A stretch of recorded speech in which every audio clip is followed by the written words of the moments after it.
Have you ever wondered why we used to see old, rusty cars with more than 30 years on the road still starting up like nothing was wrong?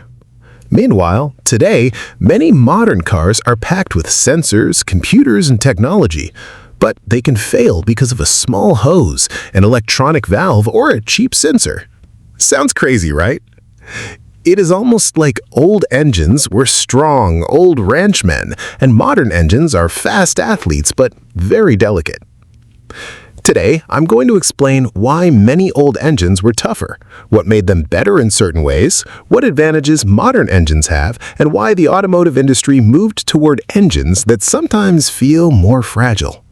Imagine you have two toys. One is a heavy metal toy car, simple, with only a few parts. The other is a modern toy car with lights, remote control, a battery, sensors, and many features. Which one do you think will survive a fall better? Probably the metal one. But which one can do more things? The modern one.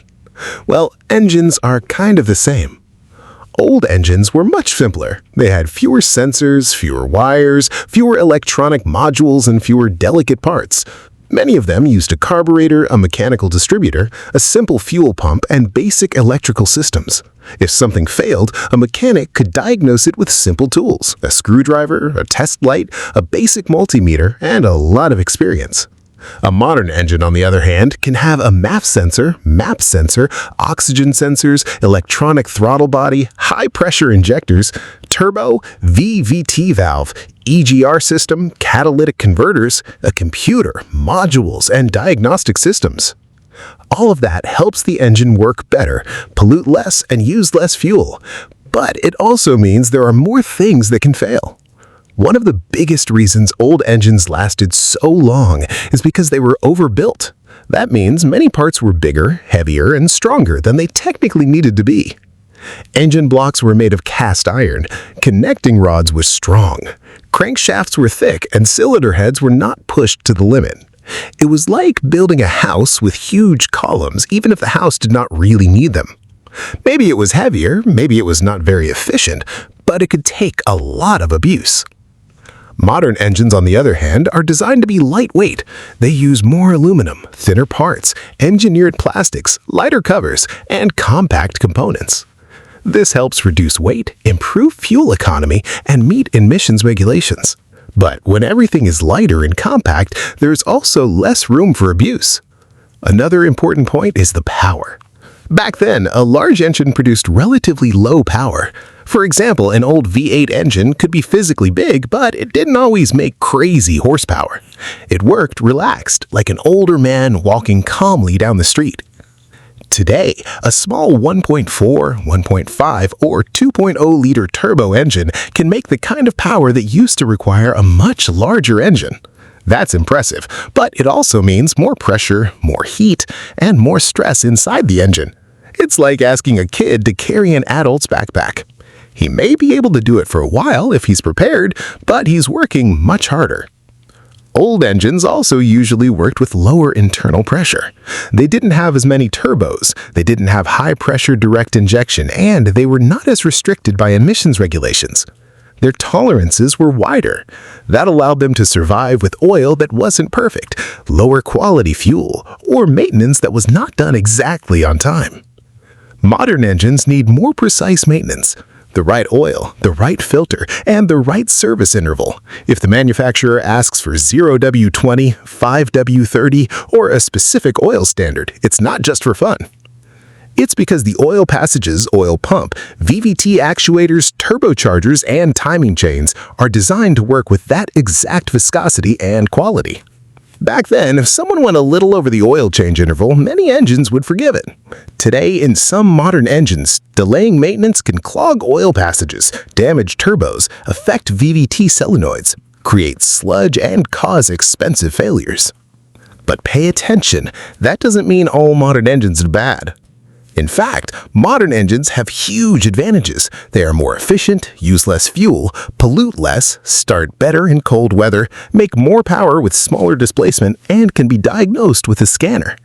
Also, many modern engines can last hundreds of thousands of miles if they receive proper maintenance. So, why did the industry move toward more delicate engines? The main answer is efficiency, emissions, cost, and comfort.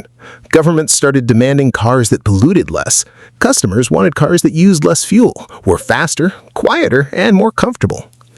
Car manufacturers wanted to sell smaller, lighter, and more profitable engines. That's how many technologies became common. Turbochargers, direct injection, variable valve timing, start-stop systems, EGR, advanced catalytic converters, and low-viscosity oils. The problem is that every new technology brings benefits, but it also brings weak points. A turbo gives you more power, but it works under extreme heat. Direct injection improves fuel economy, but it can create carbon buildup on the intake valves. The VVT valve improves performance, but it depends heavily on clean oil.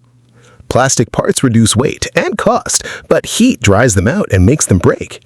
Electronic systems give more precision, but a damaged sensor can make the engine fail, lose power, or not even start. Old engines were like a simple bicycle, fewer functions but easy to repair. Modern engines are like an electric bicycle, faster, more comfortable, and more efficient.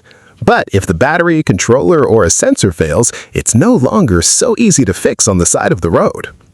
We also have to say something important. Not every old engine lasted longer. Many of them used more fuel, leaked oil, polluted a lot, needed frequent adjustments, and did not always reach high mileage without repairs. What happened was that the good old engines became famous because they survived. The bad ones simply disappeared. So, in summary, old engines were tougher because they were simpler, heavier, stronger, and worked under less stress.